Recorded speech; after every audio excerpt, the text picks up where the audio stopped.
The following program is sponsored by Happy Science.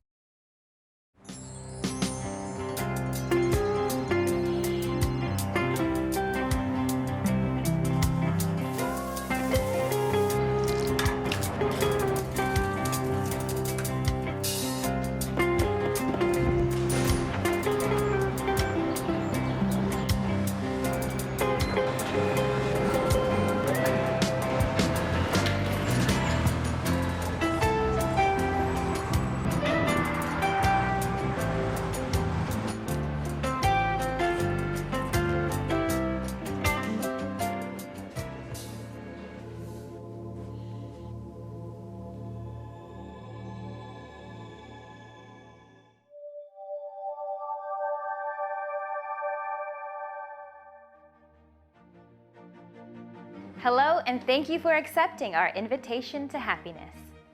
Ryuho Okawa is known as a global visionary because of his deep spiritual insight and commitment to guide the world to a brighter future.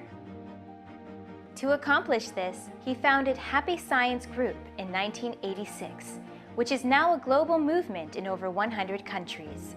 His vision and message to the world goes beyond the differences of race and language, empowering people with love.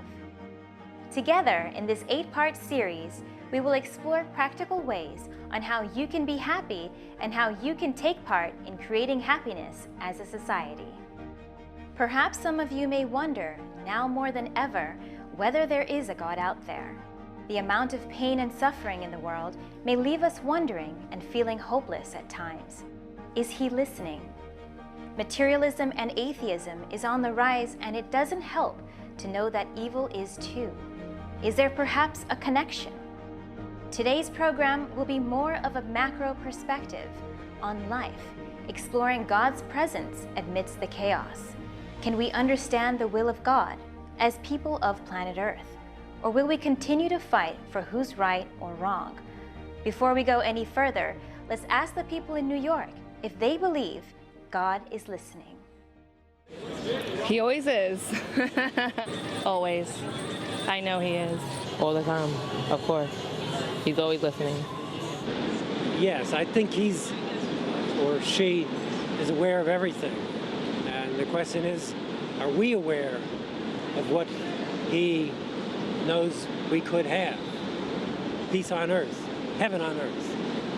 It's possible, it's not enough of us know it. But God wants that for us. I'm convinced. Always. God's always listening. He's listening to us now. I hope I'm representing well. How about you?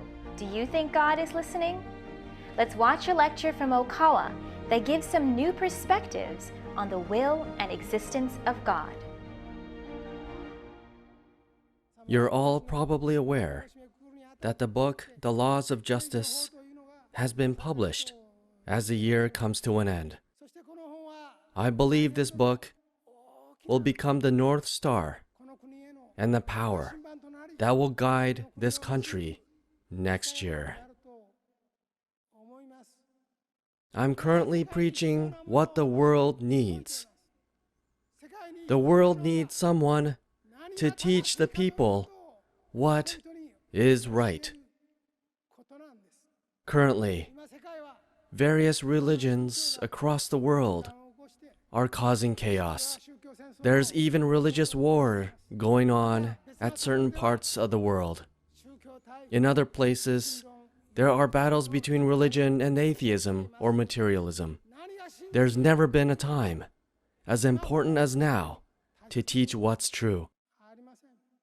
I'm not the type of person who would completely agree to such conflicts and war.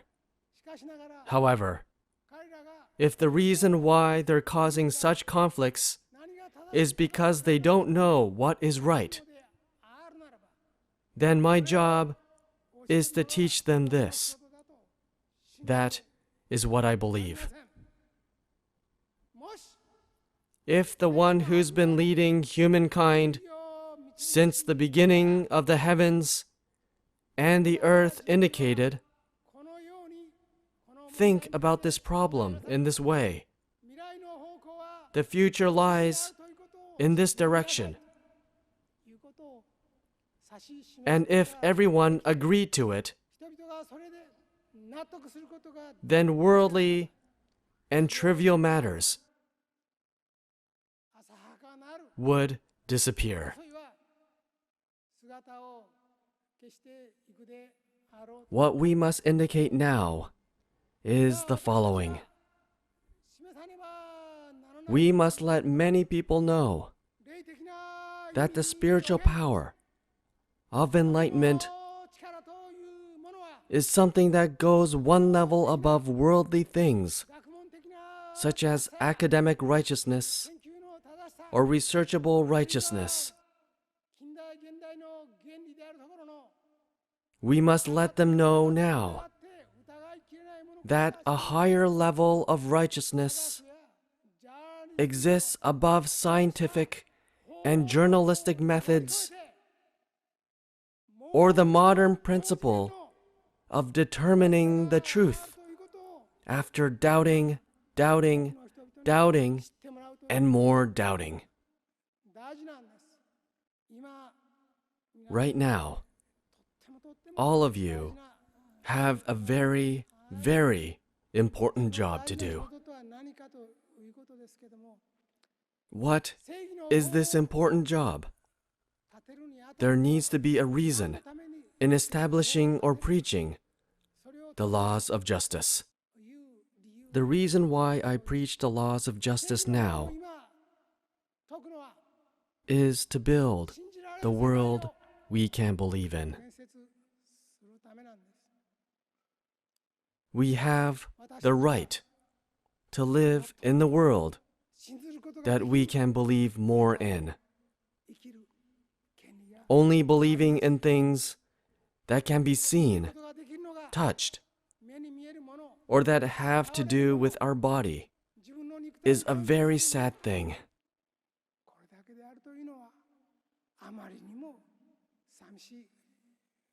What's more, there are many religions that take the form of a religion, but have forgotten their true mission.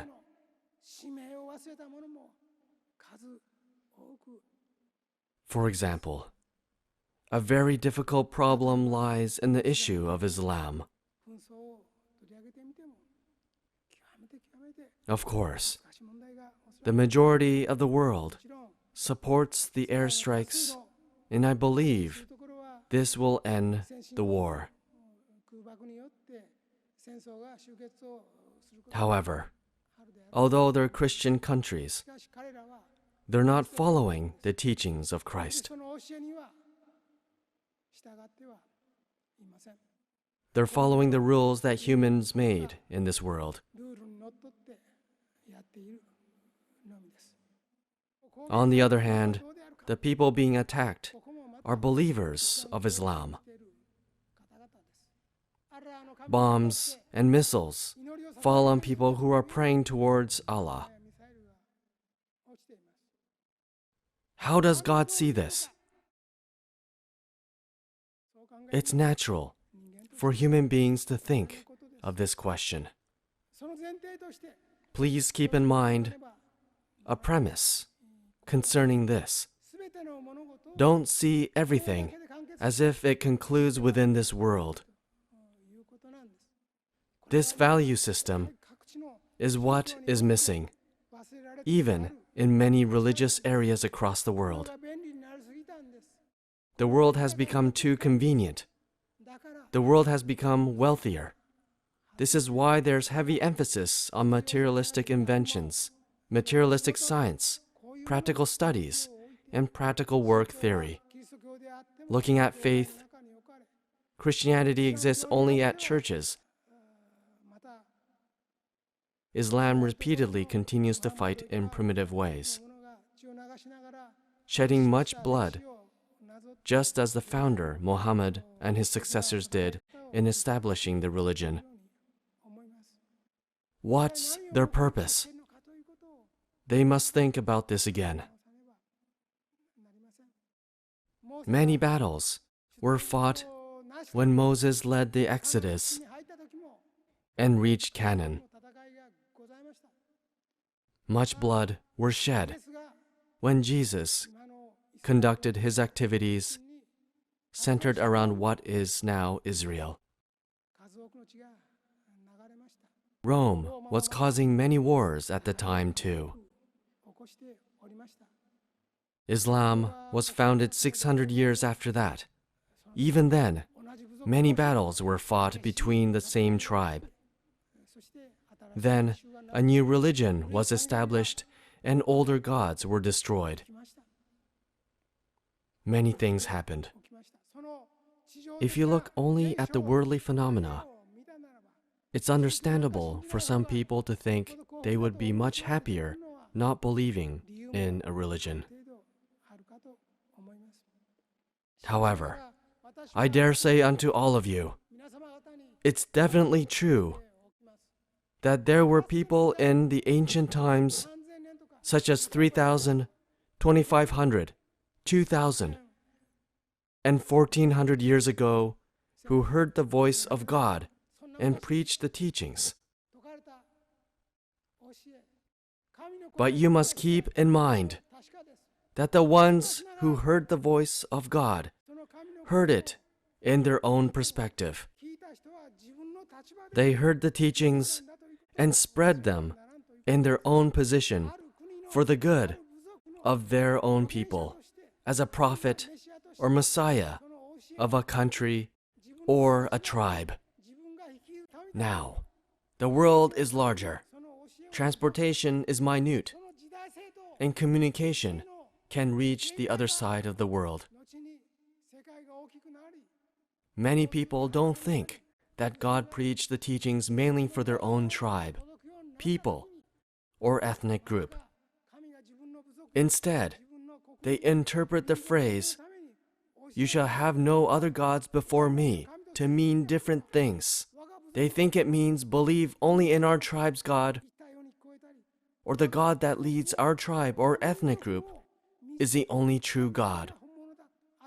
So deny all other gods because they're fakes. This is how many people interpret erroneously. But don't forget the era and region in which those religions were taught. As Okawa states, currently various religions across the world are clashing and amidst chaos. Now more than ever, the world needs to know what is right and what is true. But we can't take everything as if it concludes within this world and time. We have to let people know that a higher level of righteousness exists above the scientific and journalistic methods to define righteousness. It is a fact that the prophets or messiahs of long ago all heard the voice of God and all have preached the teachings of God. However, we must keep in mind that they heard it in their own perspective, based on their understanding, and preached the teachings for the good of their own people. We must not forget that these teachings were subject to the limitation of the era and the regions in which they lived. Let's continue with more from the lecture To the World We Can Believe In. Also, in Chapter 1 of the Laws of Justice, it refers to an incident depicted in a movie, how even in a Christian country, America, you can't take a course at a university, get good grades, and become successful unless you sign a paper that says you don't believe in God.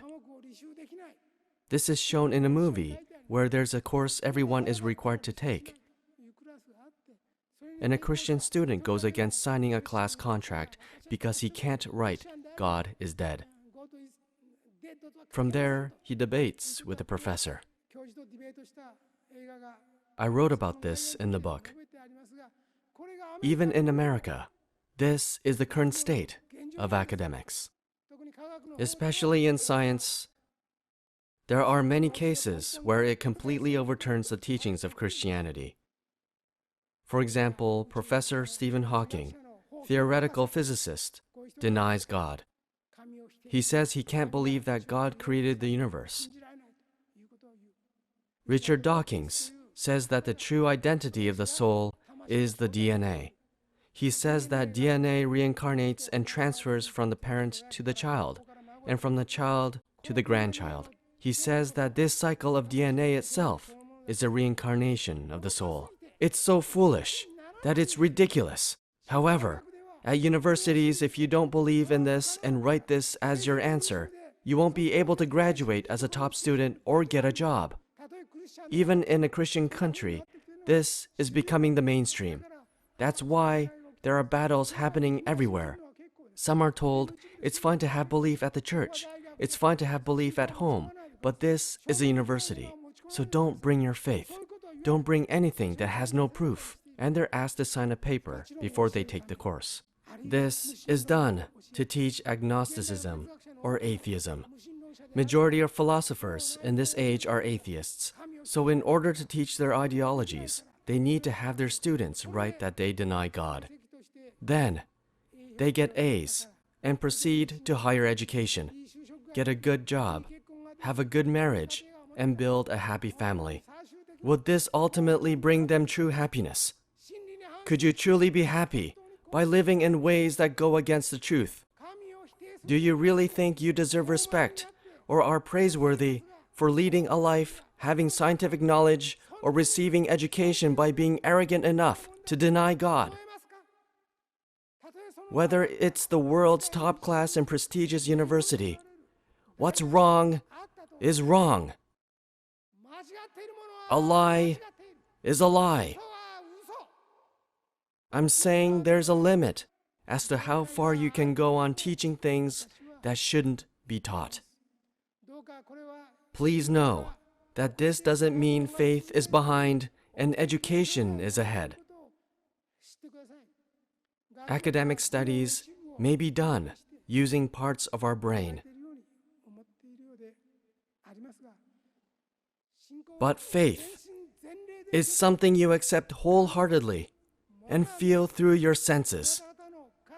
Faith is what you accept and feel through your body, your soul, and the entire spirit. Therefore, faith is sacred. Although academic studies can be included as a part of faith, I would like you to know that faith is not something small that exists within academic studies. It's a big mistake to believe that religion is a practical activity that exists minimally in religious studies. Everything exists and is active on top of the great palm of God or Buddha. Faith harbors the earth, the solar system, the Milky Way, and the countless number of galaxies that exist far beyond. The many civilizations going through rise and falls in those galaxies, and all animate things living there, as well as what they create and think about. From the viewpoint of modern medical science, most religions will be categorized as a world they cannot believe in. If you look at it medically, illness won't be cured. Humans all die or get ill. Miracles don't happen. This is common knowledge in the medical textbook. But within this common knowledge, many miracles are happening, even now. Many miracles are happening in and around our organization. God is not dead. God is alive. He is alive. He is working. If the common knowledge is wrong, then we'll just crush it, that's all. When? This year? Next year? In 5 years? In 10 years? After we die? No. We don't even have the time to think about this. Each and every one of you must shine the torch within your mind. You have the task of carrying the torch and walking in the dark night. Every one of you is given this light. The light you've received from me will surely light up your torch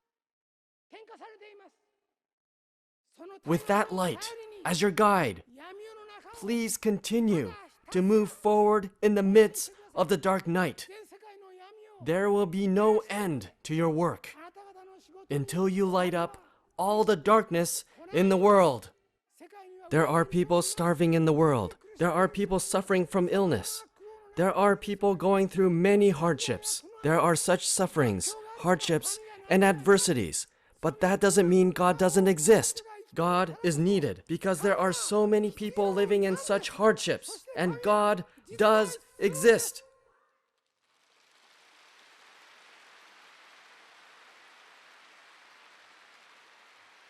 Please return to your starting point and begin by believing. The starting point is to believe. And the final destination is to have full and absolute faith. We begin by believing, and the ultimate goal is to continue to believe until the very end. What does having absolute faith mean in this world? Please demonstrate this in your thoughts, your words, and your actions. There are two groups in this world. One is believing God and believing Buddha nature or divine nature of human rights. And the other part of the groups of this world deny the God, deny God, Buddha, angels, and afterward they can think only this world. And materialistic dictatorship is very dangerous. It will not lead people happy world.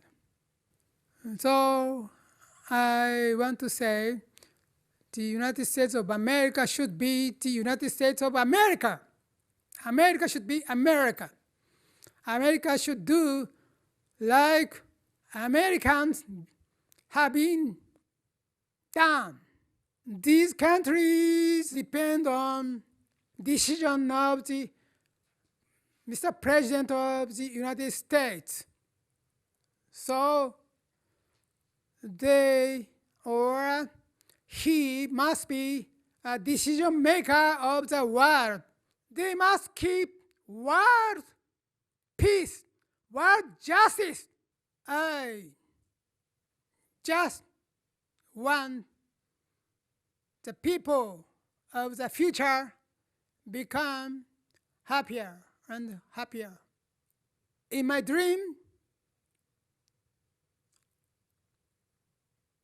our children can enjoy real spiritual happiness, and in all the countries, all the people, all the children can perceive this real spiritual happiness. It is my desire. We don't have enough time. We must change in these several years. We must decide what is right and what is wrong. Thank you very much. Even in America, the academics have become too materialistic, denying faith and denying things that can't be proven with modern science. However, God is like the sun. There can be cloudy days, and even though we can't see the sun, we know that it is there above the clouds. God is alive. God is not silent. And God desires to realize the happiness of all people. We can achieve that by deepening our mutual understanding and making better decisions by carefully considering what needs to be done. Thank you for watching and accepting our invitation to happiness. We hope you've enjoyed today's episode. Please stay tuned for Season 2 of Invitation to Happiness. Through this program, we give you tips and answers to various problems and questions you may have in life. Thank you for watching and see you next week. Why do we continue to live in a world of turmoil when we all wish to live in peace and harmony? The laws of justice has brought together religious, spiritual, political, and economic reasoning to bring the world together. Win your free copy of the Laws of Justice. Visit okawabooks.com for details. Basically, this book tells everything. It elaborates on the origins of not only the soul, but the spirits, the mind, love. It incorporates everything that I never had dreamed about. It explains basically everything about human history and everything that humans really want to know about. Why are we here? How do we find happiness? What is the nature of the soul? Imagine if life's questions could be answered. Imagine if we could understand God's designs and intentions and discover more than our life goals, but also how to attain them. In the Laws of the Sun, Ryuho Ikawa shows us the universal spiritual laws and how we can live in harmony with them. Learn how our thoughts influence reality, the nature of love, and the guiding principles on the path to enlightenment.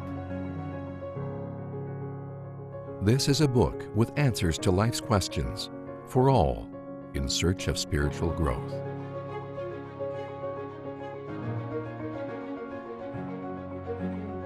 From an author who writes to unite humankind in peace and harmony. The Laws of the Sun. Available now.